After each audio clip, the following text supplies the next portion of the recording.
question, ou ma première question à nos invités.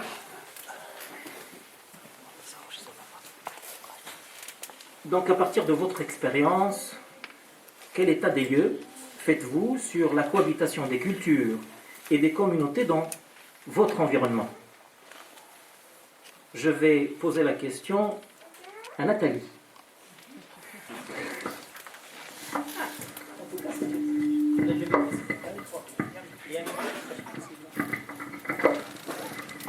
Est-ce que tu as besoin de plus de détails peut-être sur ma question? Non, ça va.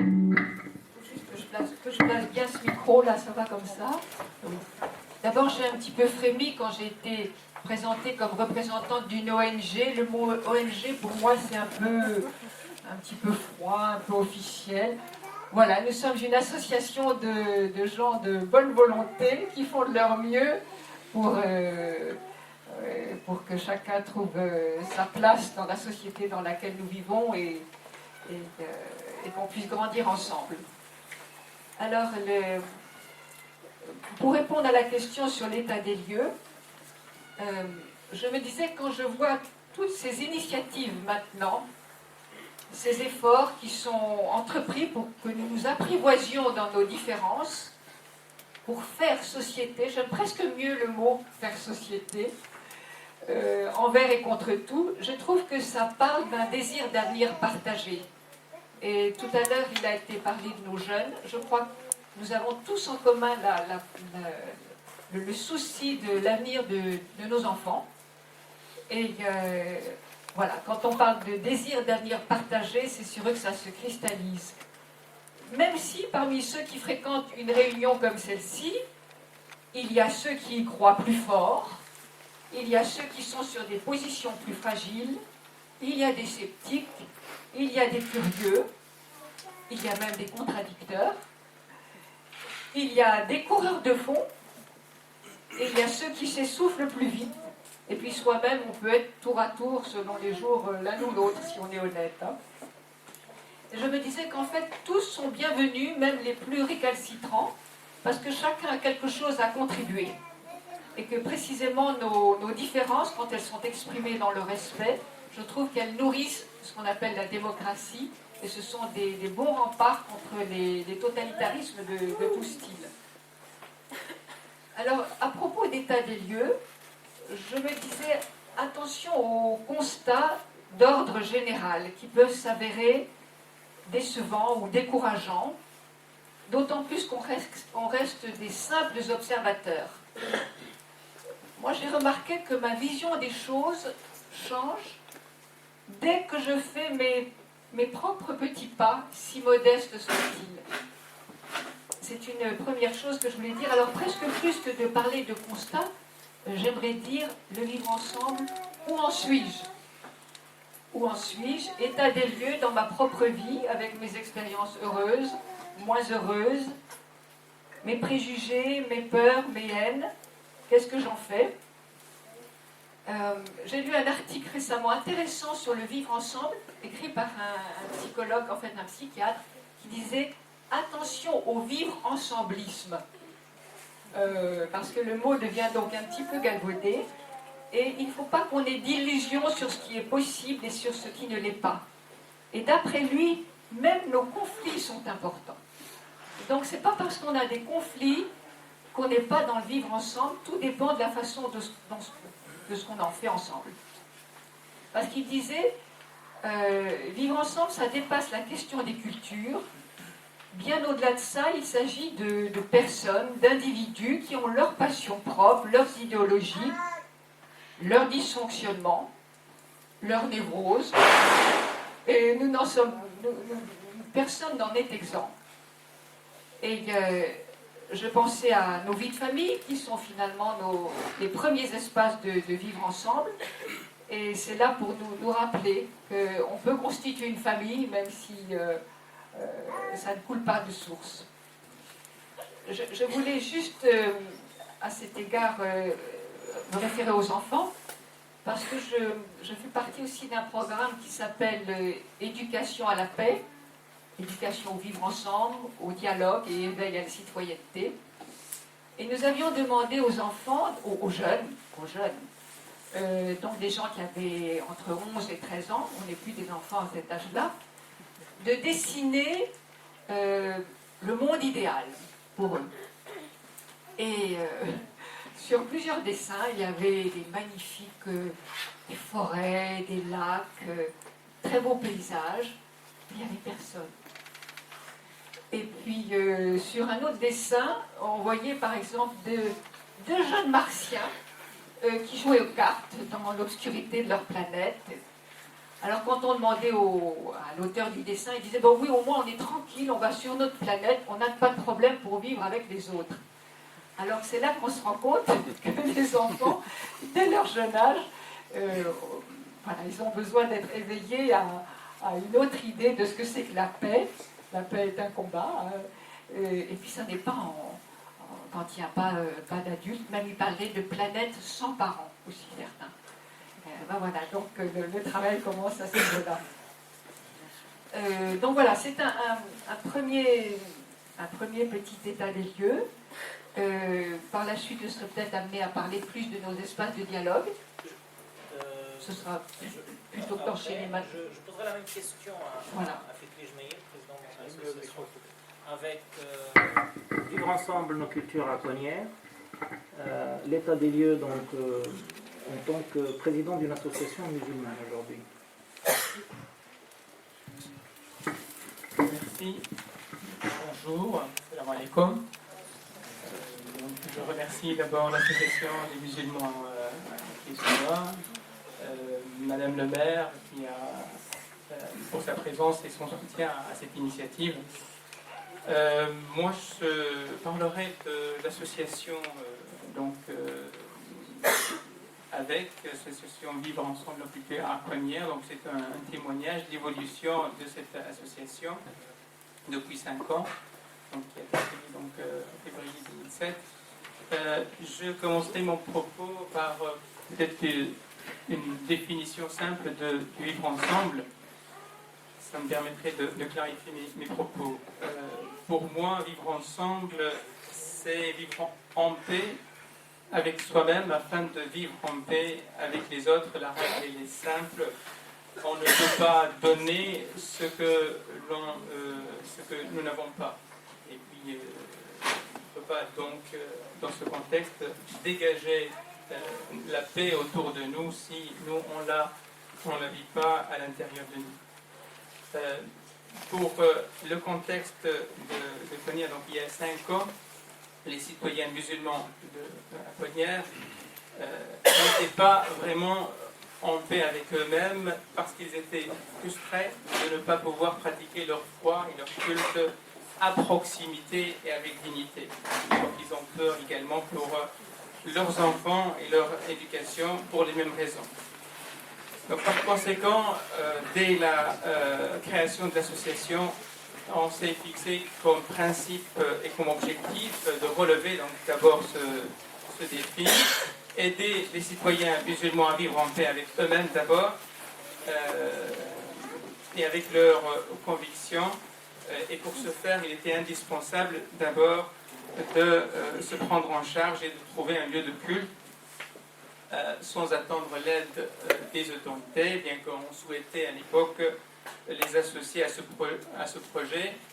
On ne voulait surtout pas un traitement de faveur particulier, mais juste une égalité de traitement avec les autres confessions par rapport au droit d'avoir un lieu de prière ou de culte digne pour pratiquer sa foi.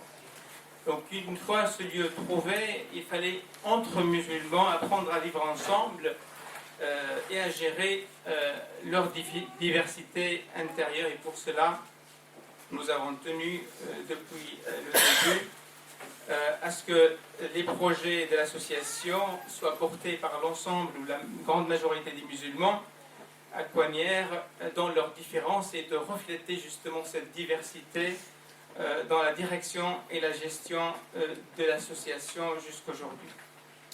Il est vrai que la fréquentation de la salle de prière qui se trouve en plein centre commercial à côté d'une cité résidentielle et la célébration des fêtes religieuses donnait une plus grande visibilité des musulmans dans la ville, ce qui a suscité au début une certaine crispation, appréhension, exprimée au nom d'ailleurs dans les regards méfiants, parfois dans des propos et des réflexions désagréables qu'on pouvait entendre ou qui étaient rapportées par nos amis ou nos voisins non musulmans. Donc, dès le début de sa création, nous nous sommes donc fixés les principes suivants. D'abord, travailler dans la transparence, dans le respect de la loi, dans l'ouverture et le dialogue avec les autorités locales et notre environnement. Nous avons donc eu des réunions avec M. le maire d'une façon régulière, sincère et continue, pour bien sûr se faire connaître au début et faire avancer nos projets avec M. le maire et les élus. Donc cela nous a aussi permis de trouver ensemble des solutions pour surmonter certaines difficultés. Donc avec le temps et sur 5 ans, à travers les différents projets qu'on a pu donc développer, seuls ou avec des partenaires, nous avons pu donc cultiver la confiance avec nos partenaires et faire évoluer les regards et les attitudes des uns vis-à-vis des autres et par rapport à notre association. Donc concrètement, parmi les actions citoyennes qui ont contribué et contribuent encore à un meilleur vivre ensemble, je peux citer les activités d'accompagnement scolaire et éducatif qui continuent depuis des années et leur écho positif auprès des familles et leurs enfants et les partenaires impliqués, les interventions et les médiations régulières des responsables et des membres de notre association pour régler des conflits dans le quartier ou désamorcer des tensions notamment entre jeunes ou entre la police et les jeunes, ou parfois entre les commerçants et les jeunes. Le travail d'encadrement des jeunes et de médiation entre ces derniers et la mairie. Donc il y a eu un projet qui a été conduit principalement par les femmes de notre association et qui a contribué, après 2 ans de négociations, à l'obtention par les jeunes de la tranche d'âge 18-25 ans d'espaces et de créneaux pour des activités sportives, ainsi que la construction par la mairie d'un city-stade pour les plus jeunes. D'autre part, donc, on a aussi, avec l'association Initiative et Dialogue, donc, organisé à Coignères, il y a 2 ans, une grande soirée interculturelle autour du film L'imam et le pasteur, et qui a eu un impact positif et important, surtout dans l'implication de personnes et d'acteurs sociaux de la ville dans les espaces de dialogue et dans les efforts de rapprochement entre les communautés. Par exemple, dans ce contexte, il y a quelques jours, j'ai reçu la visite d'un ami, Jean-Marc, qui fait partie, lui, de l'initiative et dialogue depuis cette soirée, justement, et qui m'invite qui me transmet une invitation de la paroisse de Coignères pour une première rencontre avec eux en vue de se connaître et de développer nos relations par la suite. Donc c'était en fait à son initiative et surtout suite à la visite de la mosquée de Plaisir qui nous a accueillis pour animer et organiser le dernier espace de dialogue. Aujourd'hui, notre association est considérée par les autorités locales et les acteurs donc, de la ville comme un partenaire citoyen à part entière, sérieux et efficace. Par exemple, nous sommes sollicités chaque année pour participer à l'organisation de la fête de Coignères. Entre parenthèses, l'introduction de la nourriture halal dans la fête de Coignères il y a 3 ans a été favorablement perçue et accueillie par les citoyens musulmans comme étant un signe de respect et de reconnaissance de leurs différences est un moyen d'inclusion sociale dans le partage de ces moments festifs et conviviaux de la ville. Plus récemment, sans que l'on lui demande, la mairie nous a envoyé donc, des candidats à l'aide au permis jeune. Hein, c'est un projet donc, que la mairie développe pour effectuer des heures de travail d'intérêt général au sein de notre association. Voilà pour ce qui est du témoignage par rapport à notre expérience dans la contribution au vivre ensemble à Coignières. Merci beaucoup Fikri. Donc ce que je vois en quelque sorte, c'est que l'association, d'abord à consonance, c'est pas l'association des musulmans de Coignières, c'est vivre ensemble nos cultures à Coignières, en même temps vous gérez un lieu de culte, et en même temps vous participez à des activités sociales et culturelles de votre ville. Et justement, ces activités essentiellement culturelles et éducatives. Ben, justement, c'est une question entre parenthèses que je vais poser peut-être à Mohamed. Depuis les années 80, les associations culturelles leur principal objectif était de ne plus prier dans les caves et donc d'acquérir un lieu de culte. Mais ces lieux de culte étant maintenant dans la plupart des villes de notre région déjà construits, quel pourrait être le rôle principal d'une association qui se dit représentative, le président de la République représente les citoyens, mais une association qui parle au nom des musulmans, qu'est-ce qu'elle peut faire comme action qui peut promouvoir justement ce vivre ensemble et aider la communauté musulmane et les gens de façon globale qui vivent des situations défavorisées, le chômage, le SMIC, la délinquance peut-être, ou j'en sais, à améliorer le quotidien.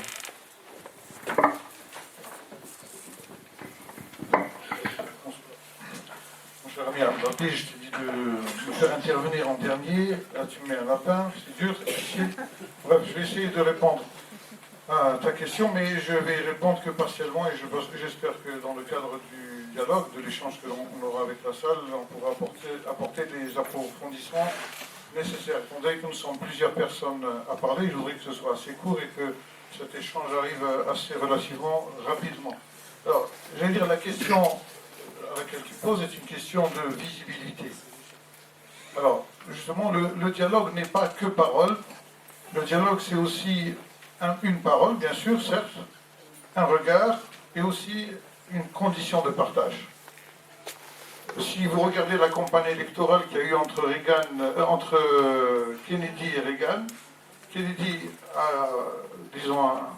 a été élu justement sur cette question de communication parce qu'il a communiqué par l'expression de son visage. Et vous savez que quand vous rencontrez une personne dans la rue, comme dit la chanson, un regard, un signe de la main, c'est gentil, ça ne coûte rien. Ça veut dire simplement je t'ai reconnu, c'est l'amitié des gens de la rue. Donc tout ça, ça se travaille. Alors, si tu permets, je vais juste revenir à la première question qui est la tienne, qui est à savoir quelle est notre association. Donc, en réponse à ta question, elle s'appelle Prologue au dialogue. Donc, quand on dit prologue au dialogue, on sent bien qu'il y a une question qui est prise en compte et en même temps, il y a les dessins d'une perspective qui est censée apporter de la réponse, une réponse. Alors, pour ne pas être long justement, donc je dirais qu'officiellement l'association est née en 1998. Le prologue au dialogue est en quelque sorte une initiative à la recherche d'une éthique au dialogue, parce que le dialogue, il faut qu'il ait son éthique. Et dès qu'on touche à la question d'éthique, on touche à une question fondamentale qui est l'homme. Aujourd'hui, on parle de problèmes, tous les problèmes qui vont être recensés tournent autour du fait que l'homme évolue dans ce que on pourrait appeler une indéfinie conception. Et justement, cette entreconnaissance, ce dialogue, ces petites histoires qui existent, vont permettre à l'homme justement de se reconnaître. Faut-il mettre les conditions nécessaires? Et c'est pourquoi je dis, dans ce cadre-là, dans la réflexion qui est la nôtre, à la suite d'expériences qui se sont succédées, lorsque l'on prend conscience des enjeux du dialogue, son rôle déterminant dans l'édification du lien social et de la perspective citoyenne, il apparaît indéniablement que pour que le vivre ensemble puisse connaître des jours heureux, il faut promouvoir le dialogue. Alors comme son nom l'indique, prologue au dialogue signifie simplement que le dialogue fécond ne peut s'accommoder de monologues juxtaposés, reste conditionné à un préalable que l'on a appelé le prologue. Donc le prologue repose sur un certain nombre de variables d'ajustement. La première, c'est la connaissance de la langue. Alors, il faut comprendre que dans toutes les sociétés, essentiellement pour ne concernant la société française, la connaissance de la langue est tout de même un préalable sur lequel on ne peut pas faire l'économie. Je vous donne un exemple simple. Donc, si, quand quelqu'un vous fait plaisir, vous lui dites « tu m'as fait chaud au cœur », ça c'est quand on est dans un pays nordique. Quand vous êtes dans le sud, dans le désert, en arabe, il va vous dire « tu m'as fait froid au cœur ». Parce que quand il te fait tellement chaud, quand tu prends un peu d'eau, tu as cette fraîcheur, donc tu m'as fait froid au cœur. Donc la connaissance de la langue est un critère de nécessité, mais de non-suffisance. Alors il faut aller, on ne peut pas faire l'impasse sur un autre point déterminant sur la question du dialogue, qui est le respect des us et coutumes d'une communauté. D'ailleurs, lorsqu'on est en France, il y a un besoin, nous devrons faire l'effort de nous saisir de la culture ambiante. Le français parle français, mais le canadien va se distinguer de par sa culture par rapport aux français. Si vous prenez les Arabes du Maghreb, dans la culture qui est la leur, sont différents des Arabes du Machar, bien que tout le monde parle arabe. Donc la question de la langue à elle seule ne suffit pas. Il faut aller plus loin, il faut aller aussi visiter la culture. Et c'est pourquoi pour nous, dans le cadre religieux, on dit un prophète est envoyé à une communauté, et on voit que dans une parole prophétique, il est dit que les prophètes d'Israël étaient envoyés à des communautés et ils restaient silencieux. C'est ce qu'a confirmé le rabbin Philippe Haddad dans le cadre d'une de ses interventions. Il restait 7 jours sans parler à la communauté jusqu'à ce qu'ils se saisissent, c'est-à-dire de la codification d'une communauté pour s'exprimer de la manière la meilleure, de la manière la plus clémente au peuple auquel il est mandaté. Donc on ne peut pas se suffire de la langue, il faut aussi embrasser la culture dans laquelle on se trouve et visiter la codification, c'est-à-dire acquérir la codification nécessaire pour que justement le vivre ensemble soit le plus proche possible et justement pour que le dialogue rentre dans sa sphère de fécondité. Mais avant cela, puisque tu as parlé ici et là, je pense, de communautarisme, effectivement, on parle dans l'énoncé que tu as fait de l'individualisme. De l'autre côté, à l'antipode de cela, nous avons le communautarisme. Et au milieu de tout ça, il y a quelque chose qu'on pourrait appeler la citoyenneté. Alors, il faut qu'il y ait une prédisposition, c'est-à-dire une valeur seuil, d'entrer dans le dialogue qui s'articule sur l'éducation, la morale et un système de valeurs à offrir en partage. Le quatrième point qui va conditionner les avancées qui sont les nôtres, c'est la juste mesure. C'est-à-dire, aujourd'hui on parle du dialogue, vous savez qu'il est en deçà de ce qu'il faudrait, parce qu'aujourd'hui le dialogue n'arrive pas à trouver sa logique et son chemin. Donc il y a un problème, c'est-à-dire de qualité du dialogue, il y a un problème aussi de fréquence. Donc nous n'avons pas encore atteint la fréquence nécessaire. Toutes les initiatives qui ont été citées et qui existent dans le terrain sont louables. Maintenant, il faut voir quelle doit être la qualité et quelle doit être la fréquence. Donc il y a ce dosage qu'il faudra savamment, dans le cadre des exigences qui sont les nôtres, qu'il faudra finalement déceler. Et puis, mon dernier point, pour ne pas être long, tu poses le regard sur moi, j'ai compris, je vous ai compris, disait De Gaulle. Finalement, la colonne vertébrale de ce dispositif, c'est l'entreconnaissance. Alors, qu'est-ce que c'est que l'entreconnaissance? Dans l'islam, il dit « Je vous ai créé nations et tribus afin que vous vous entreconnaissiez ». C'est-à-dire, la finalité de l'homme, le projet de l'homme sur Terre, c'est entrer dans la sphère de l'entreconnaissance pour que tu puisses, toi, être humain, te parachever dans ce qu'il y a lieu de te parachever. En clair, tu pourras conceptualiser comme tu veux. Tu pourras, parce que tu as parlé de concept, hein, tu pourras théoriser comme tu veux. S'il n'y a pas une proximité de moi à toi, eh bien, tout devient lourd et tout devient presque impossible. Mais bien sûr, quand je dis cette proximité, je l'ai dit dans le point qui était juste avant, mais il faudrait que, au-delà de chaque moule, je ne dis pas de communauté, de chaque moule, tout le monde, chacun doit faire l'effort de se hisser à une valeur commune, une valeur seuil par laquelle ce dialogue sera fécond et cette citoyenneté trouvera sa logique, c'est-à-dire pour qu'elle puisse émerger, et à ce moment-là, on débouchera non pas sur le vivre ensemble, mais sur le mieux vivre ensemble. Voilà. Bravo.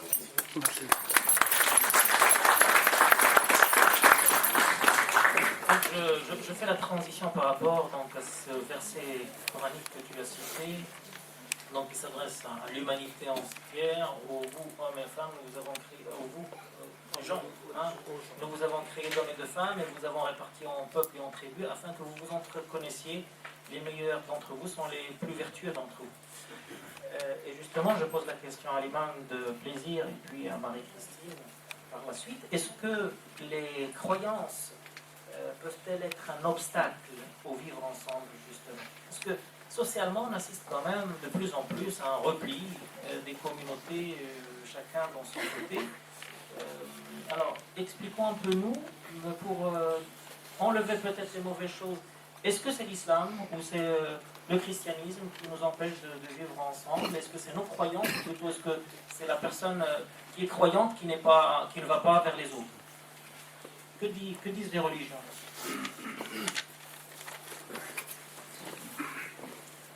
Bonsoir tout le monde, salam alaikum. Moi j'ai été présenté comme l'imam de la mosquée de Plaisir, mais je dirais l'imam à la mosquée de Plaisir. Donc, 2 et A, ce n'est pas pareil. Nous sommes 3 imams bénévoles à la mosquée de Plaisir. Je remercie d'ailleurs aussi l'association des musulmans de l'Église-sous-Bois pour cette invitation, et Madame le maire et tous les présents ici. Le thème de la rencontre, peut-on vivre ensemble? Le vivre ensemble, moi je poserai la question autrement, peut-on ne pas vivre ensemble? En se basant d'ailleurs sur ce verset coranique qui dit « Oh les hommes » avec H majuscule, nous vous avons créé de mâles et femelles, nous avons fait de vous des nations et des tribus pour que vous vous entreconnaissiez. Ça a été la base de notre rencontre avec la communauté chrétienne.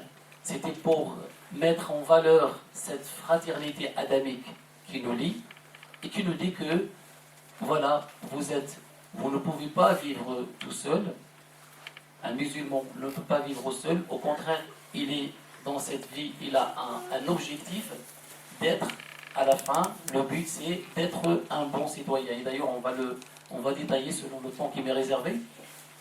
Ce musulman, nous avons des versets dans le Coran et des paroles prophétiques qui insistent sur ce contexte.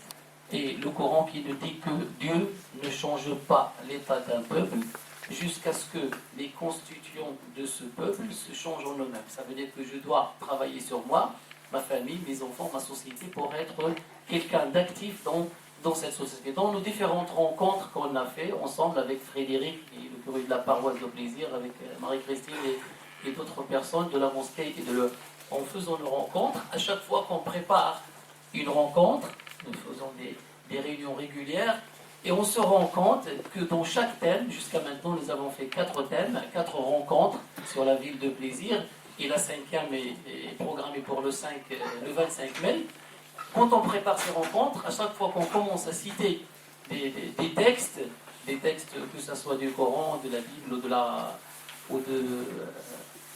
ou des paroles prophétiques, quand je cite un verset, Frédéric il me dit tiens, j'ai la même chose. Quand lui il cite une parole, je lui dis on a exactement la même chose. Donc ça n'a pas été un frein, ça n'a pas été un obstacle, au contraire. Donc nous nous sommes basés sur ce verset et sur la parole qui dit que du manque de dialogue naît l'incompréhension et de l'incompréhension naissent le doute et la méfiance. Nous avons dit on va dialoguer, qu'il y a un principe dans la religion musulmane qui nous dit qu'il faut dialoguer avec les gens, il faut parler avec les gens, il faut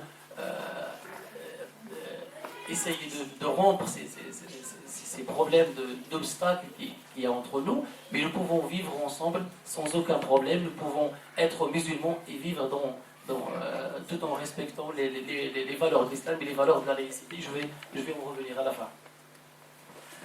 Nos rencontres, on s'est dit, nous avons un triangle, si on veut dire isocèle, qui a 3 sommets: l'entre-connaissance, l'entente mutuelle et l'entraide.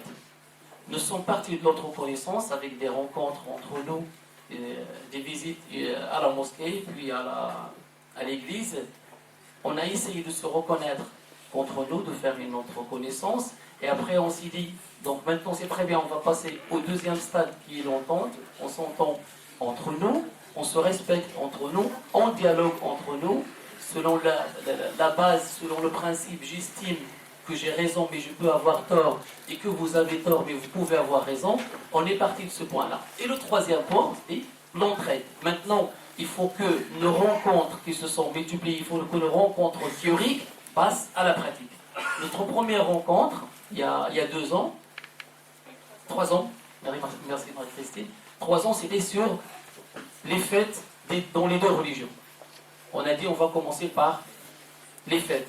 Quelles sont les fêtes musulmanes, quelles sont les fêtes chrétiennes. La deuxième rencontre a été sur le temps. Et là, on commence à se préparer, nous et nos citoyens, et nous, les musulmans, les chrétiens et tout le monde. Et on se dit, le don, est-ce un choix? Le partage, est-ce un choix ou une obligation? La troisième rencontre a été sur la miséricorde dans les 2 religions. Et la quatrième a été sur la prière dans les 2 religions. Mais bien sûr, à l'issue de chaque rencontre, on se dit, ce thème-là, maintenant, quand on a parlé de la prière, quand on a parlé de la miséricorde, comment je peux utiliser cette notion-là pour pouvoir être utile à ma société? Comment dois-je pratiquer? Comment dois-je mettre en pratique ce qu'on est en train de faire? Et la rencontre, il y avait une centaine de personnes qui sont venues, et chaque rencontre, il y a des questions où il y a un pot, et tout le monde parle ensemble. Donc, et la 5e, bien sûr, c'est en mai. Je vous invite d'ailleurs à venir assister sur le 25 mai dans la salle des Gatines. Et ce sera autour de la femme, le statut de la femme dans les deux religions. Et puis, quand on a passé à la pratique, on s'est dit maintenant, on a fait l'entre-connaissance, on a fait l'entente mutuelle, maintenant on passe à l'entraide. Il faut s'ouvrir à l'extérieur et montrer à tout le monde qu'on est là, qu'on peut faire beaucoup de choses ensemble. La main dans la main, on peut être utile à la société, et c'est la 2e année qu'on fait la récolte pour les Restos du Cœur, musulmans et chrétiens ensemble pour les Restos du Cœur, 2 ans successifs. Cette année, on a fait, je pense, 3 tonnes, entre 2 week-ends, et l'année dernière également 3 tonnes. Donc pour montrer que, voilà, on peut faire beaucoup de choses ensemble, on peut être utile à notre société, et il y a un dénominateur commun qui nous a liés toutes les 2 communautés, parce que je disais à Frédéric qu'un musulman, sa relation verticale avec Dieu ne peut pas être bonne si sa relation horizontale avec les gens n'est pas bonne. Et Frédéric de me dire que cette définition me va très bien, parce que cette verticalité et horizontalité, c'est donc voilà, on a pu mettre en pratique nos rencontres, et on peut vivre ensemble sans aucun problème. Et quand Madame le maire a parlé de la laïcité, moi j'ai eu la chance d'être diplômé de l'Institut catholique de Paris. Donc, par contre, je dis à mes frères musulmans, ils vont dire que notre imam est formé à l'Institut catholique. C'est une formation à la laïcité. Donc c'est un DU, l'interculturalité, laïcité et religion. J'ai fait ce diplôme, et je suis sorti à la fin de ce diplôme, avec un slogan, avec une définition magnifique. C'est là où j'ai découvert qu'avec la laïcité, c'est une chance pour la religion. Et la religion est une chance pour la laïcité. Sans aucun problème.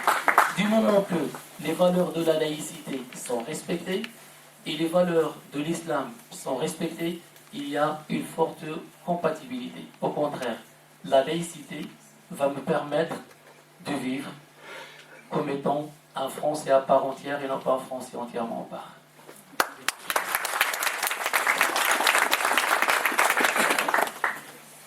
Alors Marie-Christine, tu as piloté une opération caritative avec Mustapha, donc l'opération commune entre la paroisse de plaisir et la mosquée de plaisir au profit des plus démunis.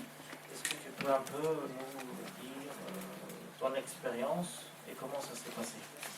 Donc essentiellement ce sont des témoins. Alors, bonjour à tout le monde, merci beaucoup de m'avoir invité. Je n'ai pas trop l'habitude de me retrouver de ce côté-là de la table. Merci à Ibrahim qui a commencé, puisque nous nous connaissons depuis 3 ans, nous travaillons bien ensemble, nous avons de bonnes relations fraternelles, vraiment des relations fraternelles. Je crois que ça commence aussi par là. La relation fraternelle, se faire confiance, se respecter. Alors en ce moment, on parle pas mal de Pierre et Mohamed. C'est Pierre Clavry qui était évêque à Oran et Mohamed qui conduisait sa voiture. Ils ont sauté sur une bombe donc en 96. Et il écrit ceci. Je vais vous le lire parce que j'en ai plein le cœur. C'est Pierre qui parle. Si je ne vois en toi qu'un musulman, si tu ne vois en moi qu'un chrétien, alors je ne peux plus rencontrer Mohamed et tu ne connaîtras jamais Pierre. Je n'arriverai jamais à comprendre ni qui tu es, ni comment tu pries Dieu. Je crois que, et c'est dans un petit chapitre qui s'appelle l'amitié, je crois que ça commence par là, nos relations. Et nous avons eu la chance, à plaisir, depuis l'inauguration officielle de la mosquée, de pouvoir avoir ce genre de relations entre communautés, disons officielles, hein, puisque moi je connaissais pas mal de musulmans, surtout maghrébins dans mon quartier.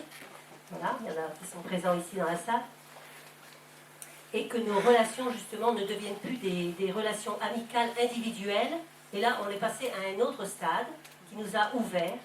Et puis, on s'est fait confiance. Et comme a dit Ibrahim, on s'est invités, on a partagé des repas, on a visité nos lieux de culte. Voilà, on a pu se dire des choses. Et comme il dit avec Frédéric, à chaque fois qu'il y a eu rencontre, de dire « Ah, vous avez ça dans vos écritures. » Nous aussi, c'est le même sens. Hein, c'est le même sens. Voilà. Et alors, quand on a parlé du partage et l'aumône, il y a eu aussi un concours de circonstances. C'était que moi, j'avais entendu qu'à Mantes-la-Jolie et au Mureau, ils faisaient, chrétiens et musulmans, ensemble, des collectes pour les restos du cœur. Donc, comme on a les restos, bien sûr, à plaisir, mais aussi au Clé, vous avez, au niveau départemental, il y a le bureau. Donc voilà, ça a été facile de rencontrer des gens. Et puis, quand on a des relations, j'allais dire, directes avec les personnes, ben, c'est facile. La première année, j'ai fait mes démarches avec Aruna, parce qu'on était vraiment Aruna Soumaré. Et puis, cette année, je les ai fait avec Mustapha, donc avec un musulman. On va vraiment se présenter ensemble au resto, rencontrer les restos, bien sûr, sur place, rencontrer les magasins. Donc, nous, on fait Simpli et Lidl sur le conseil des restos. Ça a été comme ça, disons, on va être humble et on va prendre un petit magasin. Donc on a fait une journée Simpli, une journée Lidl. Et cette année on a recommencé.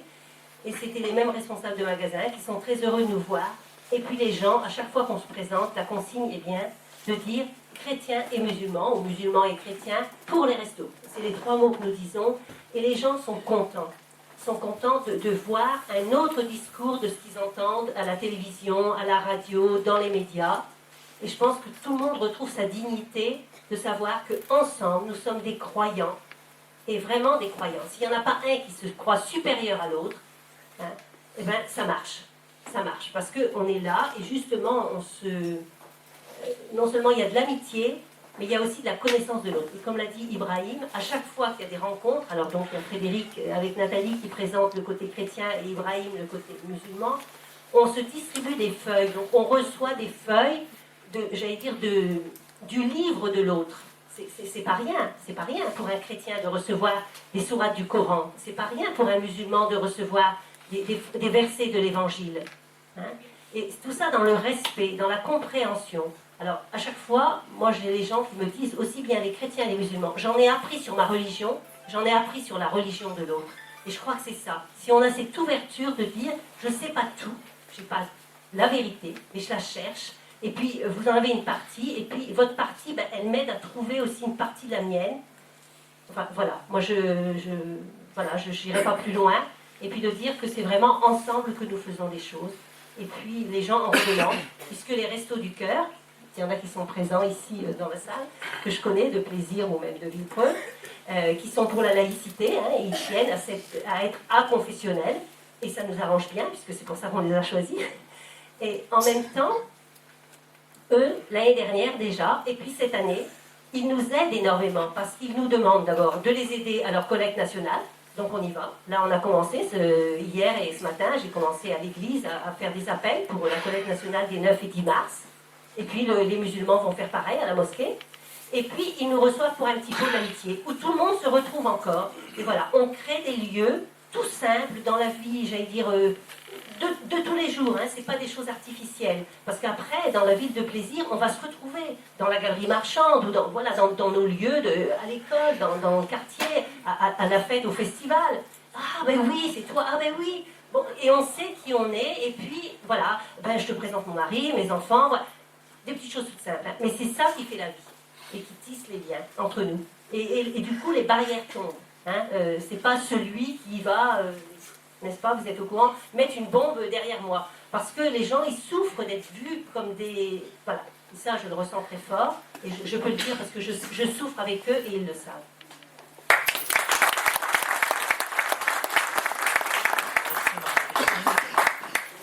Xavier Gouraud, vous êtes le président du groupe interreligieux pour la paix section de Versailles.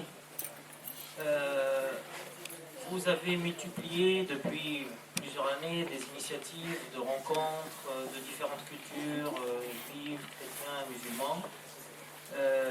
Quel est le bilan aujourd'hui de ces rencontres par rapport donc, à notre thème et quels sont les défis qui restent à relever d'après vous pour faire cohabiter tout le monde dans un esprit de paix et d'amitié? Merci de m'avoir invité. Je suis très honoré d'être ici au Clé. Venant de Versailles, qui est une ville très différente, je ne porte aucun jugement de valeur, ni en bien ni en mal. Alors je ne sais pas si mon expérience pourra vous être utile. Le groupe interreligieux pour la paix, vous l'avez signalé, qui existe depuis une douzaine d'années maintenant, a une première originalité par rapport à ce qu'on a dit aujourd'hui, c'est que nous sommes interreligieux, à la fois nous sommes tous croyants, mais croyants de différentes religions, et sur Versailles, nous réunissons, nous rassemblons, nous agissons entre juifs, chrétiens et musulmans. À trois, ça n'est pas toujours facile, mais je crois que c'est aussi une richesse. C'est aussi une richesse que de pouvoir confronter des points de vue différents et les rassemblements et les oppositions ne se font pas toujours du même côté et c'est très intéressant de travailler ensemble. Nous sommes groupe interreligieux pour la paix. La paix veut dire, nous l'entendons au sens de la paix locale. On ne va pas réfléchir à amener la paix universelle ou à régler les problèmes de l'autre bout du monde. C'est quelquefois plus facile parce que moins engageant. Pour nous, c'est la paix locale, donc c'est de vivre ensemble. En 2000 ou 2001, quand l'association a été créée, le terme vivre ensemble n'avait peut-être pas la même, n'était peut-être pas autant employé qu'aujourd'hui. Mais c'est bien ça, la paix que nous cherchons. C'est faire en sorte que les communautés se connaissent, s'estiment, faire en sorte que les communautés agissent ensemble et au profit de la société civile pour que localement la paix existe. Alors, le groupe interreligieux pour la paix est une association loi 1901 qui ne dépend d'aucune hiérarchie, ni chrétienne, ni musulmane, ni juive. Ce sont des gens qui se sont rassemblés pour agir ensemble. Elle agit par des groupes locaux. Et en ce sens, je suis, non pas président, mais animateur de l'équipe versaillaise qui, sur Versailles et les environs de Versailles, essaye de poursuivre cet objectif de rapprochement entre les communautés et de maintenir, de ramener, on n'est pas là, mais de maintenir la paix localement.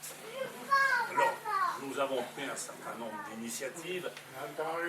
Versailles est une... Le micro. Alors je vais l'orienter différemment. Est-ce que c'est mieux comme ça? Merci.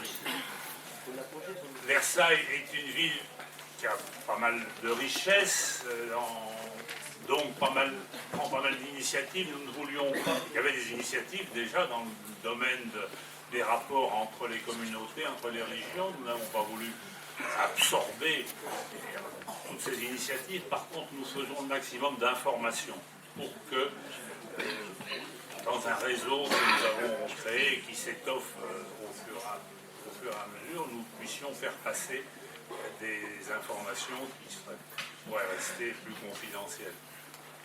Et puis nous avons pris des initiatives. Je voudrais en citer une toute récente parce qu'elle montre bien comment on peut se découvrir l'un l'autre. En décembre, nous avons fait, à l'initiative du GIP, une rencontre dans l'élan de la rencontre d'Assise. Vous savez que fin octobre, à l'invitation du pape, tous les responsables religieux du monde entier se sont retrouvés à Assise. Et nous avons voulu aller dans le même sens et nous retrouver entre croyants versaillais autour du thème de la prière. Et ce soir-là, on témoignait ensemble sur la prière et sur la façon dont la prière était moteur pour leur vie. Se sont retrouvés des chrétiens, un juif, un musulman. Et à la tribune, il y avait côte à côte Mohamed et à ma place une sœur diaconesse, une religieuse protestante. Il y avait une communauté à Versailles de ces diaconesses qui ont tour à tour témoigné de la prière telle qu'ils l'entendaient. Et puis, bon, la soirée s'est déroulée, bien, il y avait suffisamment de monde et nous avons... les participants, les témoins ont publié un engagement pour la paix, mais ce que je voudrais souligner, c'est qu'à la fin de la rencontre, cette religieuse protestante qui n'était pas tellement dans l'interreligieux, dans l'interculturel, a discuté avec Mohamed et vraiment s'est intéressée et a dit je voudrais en connaître plus, et mes sœurs de la communauté voudraient en connaître plus. Si bien que Mohamed, je crois, l'a invité à visiter la mosquée un mois plus tard. Et un mois plus tard, toute la communauté des sœurs est allée visiter la mosquée. Avec ce que j'appellerais un clin d'œil de Dieu, c'est que 2 jours avant qu'ils aillent visiter la mosquée, justement à Versailles, le GIP a fait donner cette pièce, Pierre et Mohamed, dont parlait à l'instant Marie-Christine, cette pièce qui évoque si bien la rencontre entre musulmans et chrétiens. Et ça a donc sensibilisé toute la communauté des sœurs diaconesses à cette rencontre, même celle qui était le plus loin de s'en préoccuper, pas hostile, mais ce n'était pas dans leur préoccupation. Et qu'elles aillent à la mosquée, non pas comme ça, mais après avoir écouté cette pièce, j'ai trouvé que Dieu avait vraiment bien fait les choses pour qu'elles soient sensibilisées. Et Mohamed me disait après, et puis les sœurs de leur côté me disaient combien elles avaient été heureuses de l'accueil qu'elles avaient reçu, de tout ce qu'elles avaient appris. Et bien je pense que ce jour-là, il y a eu un grand pas de fait entre cette communauté religieuse et la communauté musulmane. Voilà un exemple de quelque chose qui s'est bâti grâce à nous, mais pas seulement grâce à nous. Et moi, ça me réjouit énormément. Alors, je ne voudrais pas allonger, dire seulement une chose qui me tient beaucoup à cœur depuis que j'anime cette équipe du GIP sur Versailles, c'est cette idée qu'il faut changer son regard. Et moi-même, le premier, j'ai besoin chaque jour de changer mon regard sur le regard que je porte sur l'autre. J'ai appris en fréquentant, en travaillant avec des juifs, en travaillant avec des musulmans, combien moi, chrétien et en particulier catholique, j'avais un regard de majoritaire. Je suis dans une société qui n'est peut-être plus très catholique, mais où la culture est quand même restée très chrétienne. Bon. Et quand j'entends des gens qui sont intégrés dans la société française, mais qui ont ce regard de minoritaire quand même, et quand j'entends les souffrances des juifs, pour des choses qui, nous chrétiens, nous disent, bon ben ça s'était passé, c'est d'autrefois, c'est il y a un siècle, c'est il y a 10 siècles, comment ils sont encore marqués par ça? Donc je me dis, quand on est minoritaire quelque part, on a un regard forcément différent. Et une des choses que je souhaite, c'est que le plus possible, dans chaque communauté, on puisse prendre le regard de l'autre et considérer les choses avec le regard de l'autre. Alors peut-être qu'on se comprendra mieux. Et se comprenant mieux, on s'estimera plus. Bon, je m'arrête là parce que je pense que... Merci beaucoup.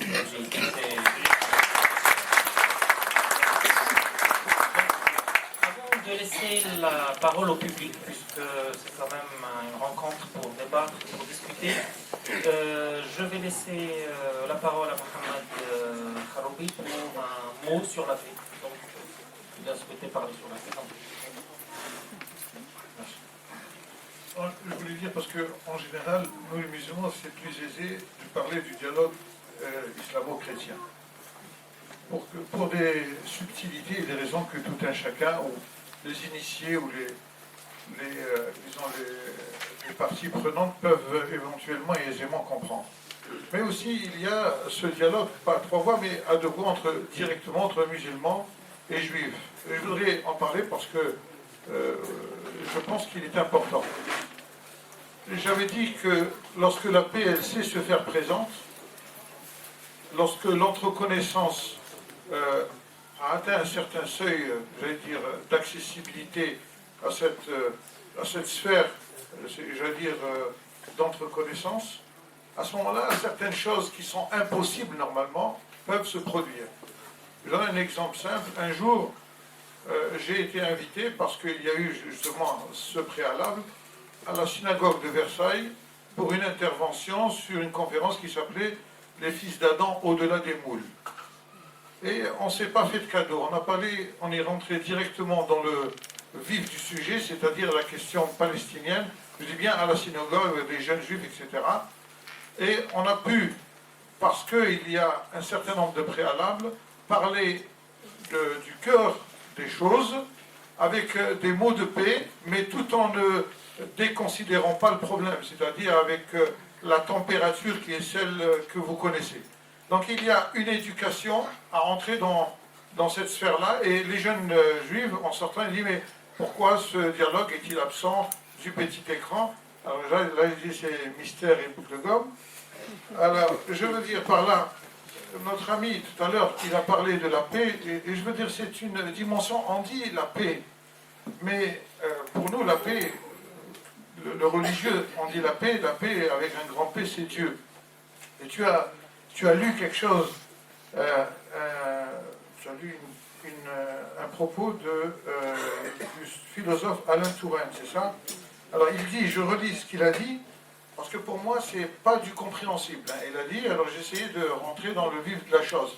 Parce que de la paix, le dialogue va être conditionné finalement par ces compréhensions-là. Donc il est bon d'échanger. Alors, il dit, la paix, n'est jamais. Alors là, franchement, il faudrait qu'on m'explique, j'ai pas compris. Il faut la faire. Donc si elle n'existe jamais, j'ai du mal à comprendre comment on pourra la faire. La vouloir, et donc la croire. Bon, avec la foi, j'arrive quelque part à m'y retrouver. Alors, en tout état de cause, ce que je peux dire, c'est que ce propos, il inspire. Alors, il m'a inspiré quoi? Alors, je vous dis ce qu'il m'a inspiré. Alors, il m'a inspiré par rapport, bien sûr, au référentiel qui est le mien. Alors, je dis, la paix est en nous.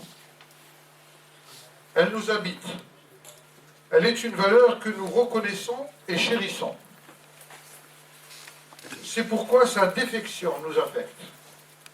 parce que nous sommes dans une condition où la paix se perd, parce qu'aujourd'hui on vit ici, à Clé, etc. Le maire s'occupe de tout, ça va bien, pas de problème. Mais quand il y a de la défection, lorsque les institutions sont touchées, c'est là où on voit si le tissu social est en bon état ou pas. C'est pourquoi la rencontre d'aujourd'hui, elle est quelque part dans une espèce de préserver l'avenir, parce que la paix, il faut la préserver. Donc cette rencontre d'aujourd'hui, elle sert cet objectif justement. Alors, je termine. Donc je dis, c'est pourquoi sa défection nous affecte et trouble nos esprits. Aussi nous appartient-il d'œuvrer solidairement à en rétablir pérennement les conditions de son retour. Celui dont le cœur est déserté par son esprit ne la recherche plus, il n'est donc plus en mesure de l'offrir en partage. Donc voilà ce que je veux dire de prime abord. Et quand on dit le dialogue interreligieux, j'attire notre attention que, attention, on ne se limite pas au corpus religieux. Il faut que le dialogue aille bien au-delà. Nous avons quelques expériences réussies à Trappes, au lycée de Trappes, où il y avait des personnes qui étaient tantôt se déclaraient agnostiques, tantôt athées, et le dialogue était tellement intéressant que les élèves ont demandé à ce qu'il se reproduise, sauf qu'aux cieux, de temps en temps, justement pour des considérations de laïcité, mais peut-être Mme le maire va participer, j'espère, au dialogue, sur des questions de pesanteur de laïcité, chacun voit la laïcité comme il la perçoit, et donc il y a eu un frein. Mais la demande existe de par nombreux acteurs, et donc il faut qu'il y ait un climat de confiance qui fasse en sorte que nous puissions évoluer et faire que la question de la religion ne soit pas, c'est-à-dire réduite ou interdite, on n'a pas le droit de citer dans les établissements. Parce que sinon, les citoyens, parce que les questions religieuses qui existent aujourd'hui, qui sont diffuses dans l'actualité, avant, ils n'existaient pas avec cette forme, avec ce fond. Alors aujourd'hui, les élèves qui sont dans les établissements sont quand même désemparés. Donc ils vivent une espèce de schizophrénie entre l'école et le milieu extérieur. Et qui mieux que l'école est outillé justement pour faire en sorte que ces adultes en quête de devenir soient outillés justement pour être critiques vis-à-vis de préceptes qui poussent ici et là-bas. Donc il faut que l'école, avec son CNRS, l'école, il y a des chercheurs de CNRS, des penseurs, il y a aujourd'hui des acteurs qui se sont saisis donc de la question du dialogue, tout ce monde-là peut participer, il suffit de définir une configuration pour que justement la cité retrouve la stabilité auquel elle a droit. Et je pense que la France, par son modèle qui est parfois incompris, parce qu'il y a une panne, j'allais dire, d'ambassadeurs. Le citoyen français peut être ambassadeur de son modèle. Et donc il faut qu'il sache le défendre, il sache l'expliquer. Donc à toutes ces questions, je pense qu'il y a réponse. Il suffit que tout le monde se mette à l'œuvre et que ce projet soit compris.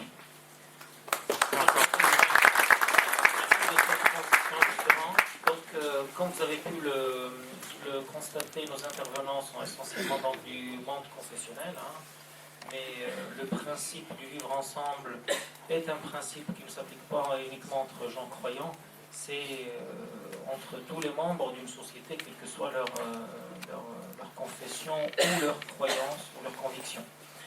Et d'où l'objectif aussi de cette deuxième partie de ce débat, de vous permettre à tous donc, de débattre de ces questions, de poser aussi des questions et de dire ce que vous pensez, de partager avec nous vos idées. Donc je donne la parole à vous tous, donc, qui souhaitent prendre la parole.